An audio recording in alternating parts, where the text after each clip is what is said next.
Hello, good morning बच्चों। स्वागत है आपका फिजिक्स की क्लास में। आज का जो टॉपिक आप लोग पढ़ेंगे वो गॉस की प्रमेय का अनुप्रयोग है, एप्लीकेशंस ऑफ गॉस लॉ। और हम लोगों ने एक स्फेरिकल नॉन कंडक्टिंग स्फीयर के लिए charge non uniformly charge non conducting sphere के लिए हम लोगों ने एक्सटर्नल पॉइंट पर और सरफेस पर ये पढ़ा था। यहाँ हमने अपनी पिछली क्लास में पढ़ा है कि अगर हमारे पास एक आवेशित अचालक गोला है, उसकी हम लोग सरफेस पर electric field intensity find out करते हैं, सरफेस से बाहर भी फाइंड आउट करते हैं, लेकिन सरफेस के अंदर हमने अब तक कुछ नहीं किया है। तो अब हम सरफेस के अंदर फाइंड आउट करेंगे। मैं यहाँ एक हमारा ये स्फीयर है, ये स्फीयर मैं यहाँ बना रहा हूँ, ये हमारा स्फीयर है। स्फीयर की रेडियस जो है वो कैपिटल R है और हमने इसको प्लस क्यू चार्ज दिया है। प्लस क्यू चार्ज स्फीयर के वॉल्यूम में फैल गया। वॉल्यूम मतलब आयतन में। तो अब हमें इसके सरफेस के अंदर एट इंटरनल पॉइंट, मैंने यहाँ लिखा आंतरिक बिंदु पर। आंतरिक बिंदु मतलब अंदर। अंदर हमें यहाँ इलेक्ट्रिक फील्ड इंटेंसिटी को फाइंड आउट करना है। मैं यहाँ से सेंटर O से स्मॉल r डिस्टेंस पर यहाँ पॉइंट P मान लेते हैं। यहाँ इस पॉइंट P पर हमें यहाँ पे क्या करना है, इलेक्ट्रिक फील्ड इंटेंसिटी को निकालना है। मैं यहाँ क्या करता हूँ, स्मॉल r को रेडियस मानकर एक गॉसियन सरफेस को ड्रॉ कर लेते हैं।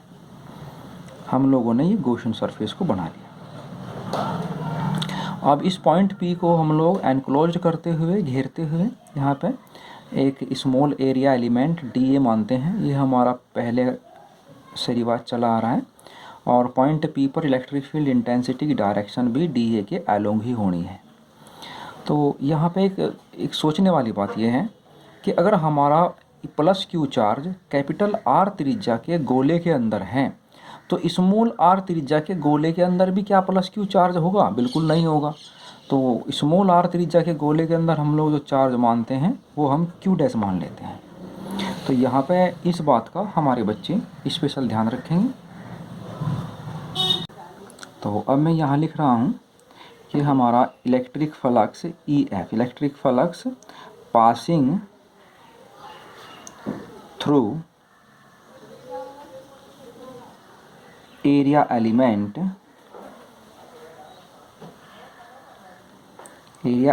dA। तो ये हमारा कैमरे में आ रहा है ना, ठीक से।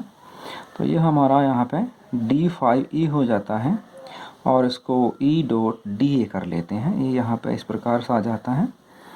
तो आप चाहें तो इसको E dA cos 0 डिग्री आ जाता है, क्योंकि हमारा dA और E दोनों पैरेलल हैं, तो एंगल 0 हो जाता है। Between them angle 0 and E dA यहाँ पे ये हमारा बच जाता है। इक्वेशन नंबर फर्स्ट इसे हम मान सकते हैं। तो हम लोग उसके बाद यहाँ पे लिखेंगे कि हमारा electric flux passing through Gaussian surface, Gaussian surface. अब गॉसियन सरफेस हमारी कौन से वाली सरफेस है? गॉसियन सरफेस हमारी वो सरफेस है जिसका रेडियस स्मॉल r है, मतलब छोटा गोला। छोटे गोले से गुजरने वाला इलेक्ट्रिक फ्लक्स हम लोग यहाँ फाइंड आउट करेंगे। तो मैं क्या करूँगा, यहाँ पे हमारा d5e, इसका समाकलन जिसे इंटीग्रेशन बोलते हैं, इंग्लिश मीडियम वाले बच्चे हमारे इंटीग्रेशन बोलते हैं, e d है, ये हम लोग यहाँ कर लेंगे। तो ये हमारा यहाँ पे 5e आ जाता है और इधर e इंटू, अब dA में हमारा जो आ जाएगा वो हम लोग 4 पाई स्मॉल r स्क्वायर ले लेंगे यहाँ पे। तो हमारा इक्वेशन नंबर 2 आ जाती है। उसके बाद हमें यहाँ पे अपना जो भी फॉर्मूला होता है जिसका हम पढ़ रहे हैं, गॉस मतलब हमारे गॉस की प्रमेय के अनुप्रयोग, तो गॉस की प्रमेय को लगा देते हैं। हम लोग यहाँ लिखेंगे from Gauss theorem, Gauss theorem. जब गॉस थ्योरम हम लोग लिखेंगे तो इसको हम 5e बराबर यहाँ पे q डैश अपॉन एप्सिलॉन 0 लेंगे। q डैश ही लेंगे क्योंकि हमारा स्मॉल r रेडियस का जो गोला है उसने जितने चार्ज को घेरा हुआ है वो चार्ज हमारा q डैश है, तो इसीलिए यहाँ पे q डैश लिया जाएगा, q नहीं लिया जाएगा। ये बात ध्यान रखने की है। तो इक्वेशन नंबर थर्ड हमारी हो जाती है। अब उसके बाद हम लोग लिखते हैं यहाँ पे from equation second and third. We know that both sides of equation second and third are equal, left hand side equal 5e 5e, then compare that we may find out here a is equal to 1 upon 4 pi epsilon 0 into q dash upon r square। Equation number हमारी fourth ये हो जाती है। अब हमें यहाँ charge density निकालनी है। हमें एक बात का ध्यान रखना है, जिस प्रकार से हमारा अगर एक गिलास के अंदर 100 ग्राम पानी आता है तो आधे गिलास में जनरली 50 ग्राम आएगा, 1/4 गिलास में जनरली 25 ग्राम आएगा। मतलब जो डेंसिटी होती है किसी भी बॉडी की या वो कभी नहीं बदलती है। तो हमें यहाँ पे लिखना है कि density, charge density, charge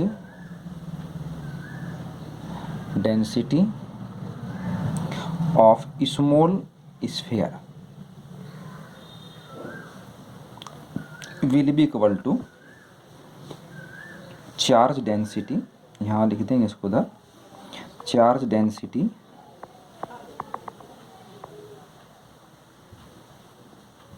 of big sphere. Big sphere. अब स्मॉल स्फीयर की जो चार्ज डेंसिटी है, हम लोग यहाँ क्या करेंगे, स्मॉल स्फीयर के पास जितना चार्ज होगा वो लिख देंगे यहाँ पे, और उसका अपना वॉल्यूम, ये वॉल्यूम चार्ज डेंसिटी यहाँ पे निकलती है। तो हम लोग यहाँ लिखेंगे 4/3 पाई स्मॉल आर क्यूब बराबर। तो यहाँ पर आप लोग देखते हैं कि हम बड़े गोले की चार्ज डेंसिटी को निकालेंगे तो हम बड़े गोले के पास इतना चार्ज होगा और 4/3 पाई कैपिटल आर क्यूब। मैं यहाँ से स्मॉल क्यू का वैल्यू निकाल रहा हूँ। स्मॉल क्यू की वैल्यू हमारी हो जाती है, ये 4/3 पाई से 4/3 पाई कट जाता है। तो हम लोग यहाँ क्यू डैश की वैल्यू निकालते हैं। तो क्यू डैश की वैल्यू हमारी जाती है q into small r cube upon capital r cube, और ये वैल्यू हम इक्वेशन 4 में रख देते हैं। तो मैं यहाँ लिख दे रहा हूँ, इधर साइड हमारे जगह बची है। फ्रॉम इक्वेशन फोर्थ, तो आप लोग लिखेंगे यहाँ पे E बराबर 1/4 pi epsilon 0 into q into r cube upon r cube upon, तो यहाँ पे हमारा ये आर स्क्वायर आ जाएगा ये। और जब हम इसको सोल्व करेंगे तो हमारा ये आ जाता है 1/4 pi epsilon 0 into Q R बटे आर क्यूब। एक तो हमारा ये रिजल्ट आ जाता है, ठीक है। अब अगर हम इसको चार्ज डेंसिटी के पदों में लिखने लग जाएं, चार्ज डेंसिटी के, तो चार्ज डेंसिटी हम लोग जानते हैं कि चार्ज डेंसिटी हमारा, एक बार और हम लोग उसको प्रयास करते हैं, charge density Q upon 4/3 pi r cube. तो हम लोग यहाँ Q बराबर रो गुणा 4/3 पाई आर क्यूब, ये वैल्यू उठा कर ऊपर रख देते हैं, और ऊपर वैल्यू रख देने पर हमारा जो इक्वेशन आएगी वो इस प्रकार होगी। तो हमारा जो रिज़ल्ट आता है वो आता है E बराबर rho upon epsilon 0 into r/3। ये हमारा यहाँ फाइनल रिज़ल्ट आ जाता है, और इसी के साथ में हमारा ये चैप्टर भी समाप्त हो जाता है। तो हमारे सभी बच्चों से ये मेरा निवेदन है, मेरी अपने कहना है कि बच्चे जल्द से जल्द हो सके नहीं, करना ही है, चैनल को सब्सक्राइब करना है, ताकि जब भी कोई नई वीडियो इसमें अपडेट हो उसका नोटिफिकेशंस आप तक पहुँचे। साथ साथ नोटिफिकेशंस बेल को भी ऑन कर लेना है ऑल के लिए। तो इसी के साथ मेरी शुभकामनाएं, और कोई समस्या होने पर आप मुझे मेरे पर्सनल नंबर पर संपर्क कर सकते हैं। धन्यवाद।